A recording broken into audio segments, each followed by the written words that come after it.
Hi, everybody. It is Sunday night. Let's first talk about the craziest finish, Arizona and the Raiders. So Kyler had a really rocky offseason in which he went public and the negotiations were kind of ugly. And then he was blown out and didn't look great in week 1. And then he was a hero in week 2. You know who that also is besides Kyler Murray? Aaron Rodgers the last 2 years. It makes everybody uncomfortable that Kyler Murray had a rocky, turbulent, noisy offseason. That's what Aaron has had the last 2-3 years. That he negotiated in public and his team gets frustrated with him. That's Aaron Rodgers the last 2 to 3 off seasons. He was terrible in week 1 and seemed disengaged. That was Aaron Rodgers in the first game the last 2 seasons. But in the end, I've compared Kyler Murray, Arizona Cardinal quarterback, to Rodgers because not every personality is the same. But they are both so uniquely gifted. Kyler as a runner and thrower, Aaron as a thrower, you put up with some of their BS. There's nobody else like him on the planet. Kyler looks to me like a more nimble Russell Wilson in his first 3 or 4 years in the league, right? Except he's more clever in the pocket running around and throws the same level as a former baseball player, the same level of ball. So Kyler's 1-1. And Kyler is the reason they won that game. Period. End of story. You know, with Aaron, we've often questioned, is his coach elite? Aren't we questioning the same with Cliff Kingsbury?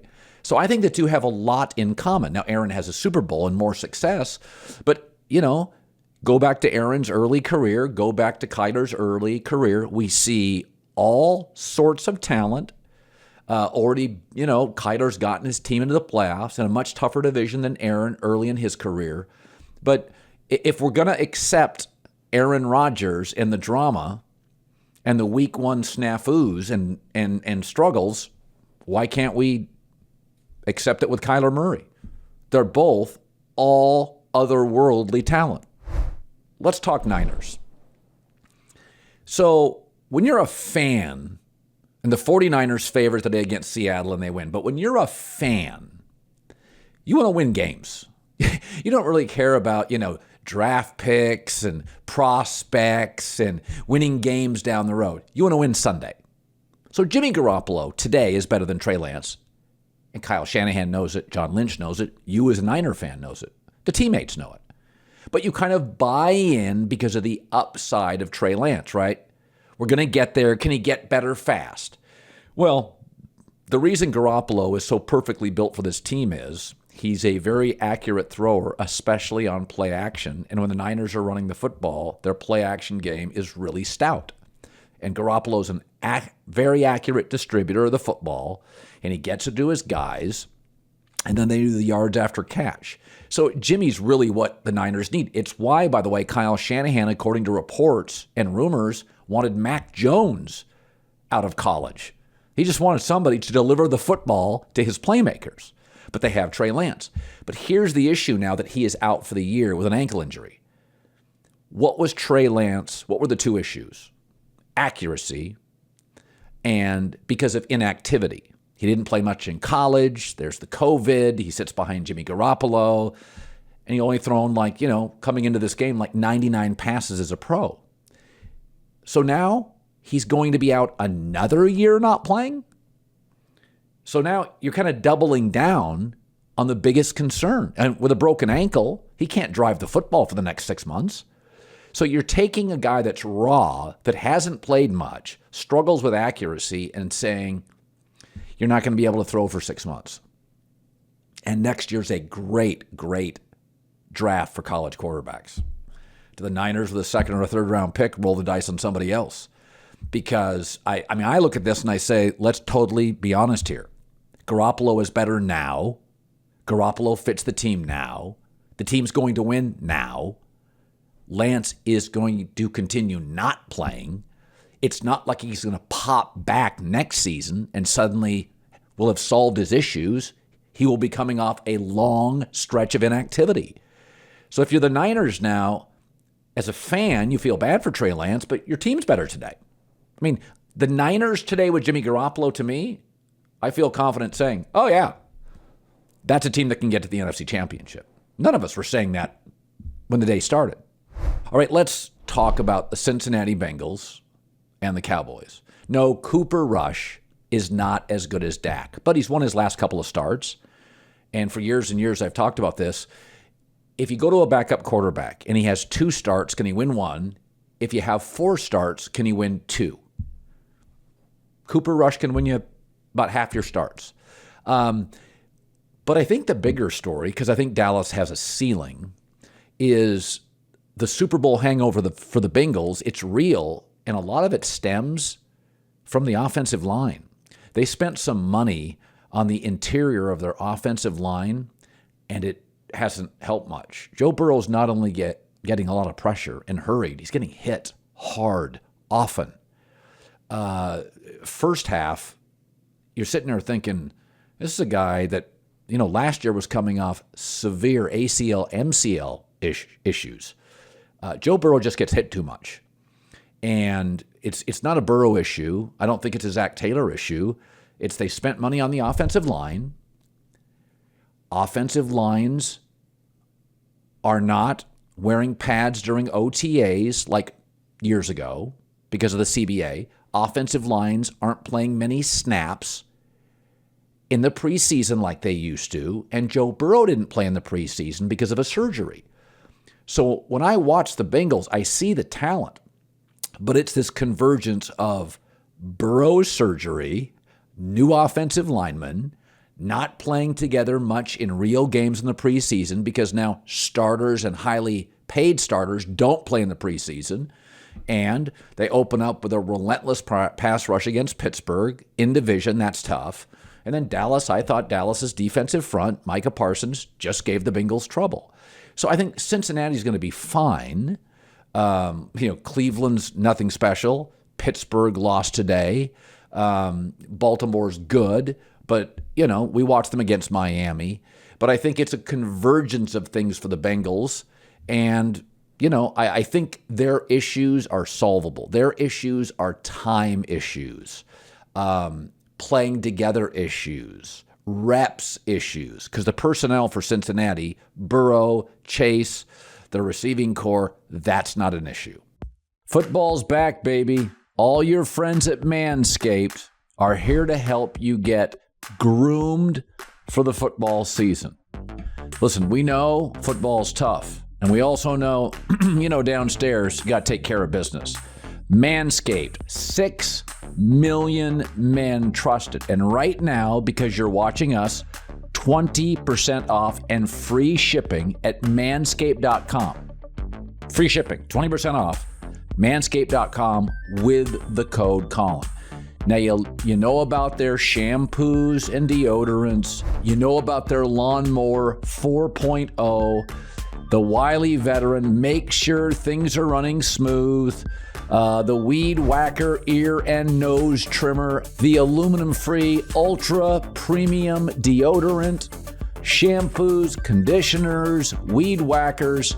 All you have to do, manscaped.com, put in the code Colin. You'll see all their merch. The shipping is free. It's 20% off for men, hygiene, grooming. Some of you guys need a lot of work downstairs. You know what I'm saying? I don't want to get personal, but a lot of you need Manscaped. I want to talk about Denver, let Russ cook. So far, this restaurant should be closed. So when Russell Wilson came into the league, he ran around a lot. It was very much Kyler Murray. I don't think he's quite as twitchy or as athletic as Kyler Murray, but it looked like a little bigger version of Kyler Murray, right? Dominating run game, very good defense, and he was a playmaker. And, then 2 Super Bowls, lose the second, and then the defense erodes, and there's a cry in Seattle for let Russ cook. But as we have found out now from these are well-documented stories, the Seahawks wanted to draft Patrick Mahomes. wanted to draft Josh Allen and offered 4 years ago in 2018 the Cleveland Browns Russell Wilson for the number 1 pick. So John Snyder and Pete Carroll were never in love with him. So now he goes to Denver to prove it's Pete's problem. Well, generally speaking, Pete's not perfect, either is Russell Wilson. It's not one person's fault. I mean, let's be honest. Russell benefited greatly from Pete Carroll, Marshawn Lynch in that defense initially as he learned how to play in the NFL. And Pete Carroll had been fired twice in the league and was struggling at 7-9 in Seattle pre-Russell Wilson. So they both were beneficiaries of each other. But the one thing about Russell Wilson, and I've noticed this with Jalen Hurts, quarterbacks that run around, Lamar Jackson, Russell Wilson, Jalen Hurts, they put on weight in the offseason. They'll put on 10, 15 pounds. Russell's gotten thicker and heavier. He's not as nimble a runner. And so in the red zone, that's where Denver's struggling. It's not like they're not getting yards. They're struggling to capitalize in the red zone. And Russell Wilson doesn't run as much. I mean, you watch Kyler Murray in the red zone today, right? It was a magic trick. I mean, it was like an optical illusion. That was Russell Wilson early in his career, is that Russell could buy all that time to make those throws. He doesn't do that as much, and he's not nearly as good at it. He's put on weight. He is heavier. He is slower.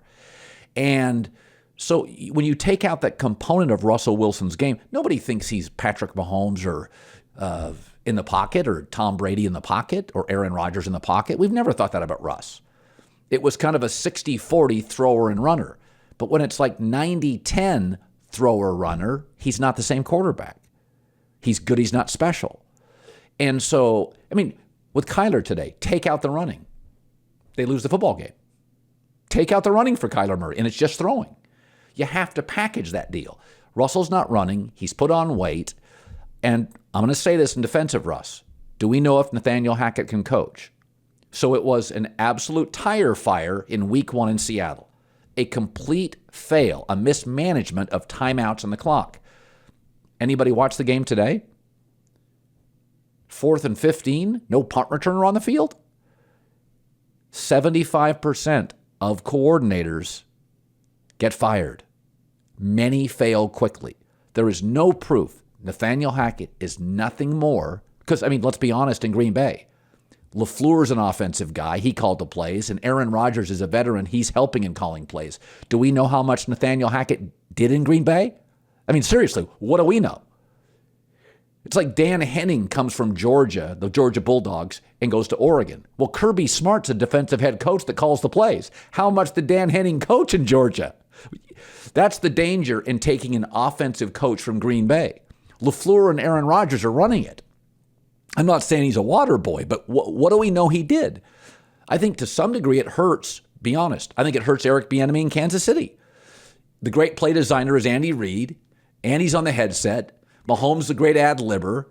You know, everybody marginalizes these offensive coordinators when Sean Payton, Andy Reid, Sean McVay's a head coach. I think we kind of look at the coordinators and go, how much are they really doing? How much did Nathaniel Hackett do? It's not like he's a nice guy. He's going to tell Aaron Rodgers what to do.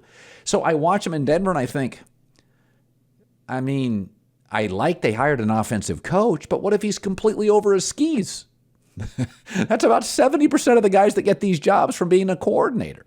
Right now, Brian Daboll looks like he's got a really nice control, a firm control of the Giants. Nathaniel Hackett looks a little lost in crucial situations. So again, I think some of it will work itself out. But if you take away Russell Wilson's ability to move, and he's just thicker and heavier and not as twitchy now, it's not the same quarterback. And it kills me to say it because you know I love Russell Wilson. But you take out that running in the red zone. That's where Denver's struggling. They're getting yards. They can't score in the red zone. So Tom Brady and the Bucs didn't play well for the second straight week, and they're 2-0. And I've said this on more than one occasion. The New York Post had a story this week where Gisele Bündchen was on her phone walking by herself in Central Park crying on the phone with her husband. Brady looks like he's lost 25 pounds in the last 2 weeks. He's gaunt. So he's not living with Gisele. He's going through some turmoil at home. You know, it's messing with his head. He missed 11 days in camp. The offense is a mess. The O-line's banged up. The wide receivers are missing practice. But I've said this. One of the reasons Brady keeps coming back. Look at that division. Atlanta, Carolina. I mean, New Orleans. You watch Jameis Winston. I mean, don't kid yourself. Sean Payton's smart. Why do you think he retired? You looked around at Tom Brady. You looked around at the top 8, 9, 10 quarterbacks in the league and thought, I've lost enough in this league. I'm going to do TV for a year, then pick my spot.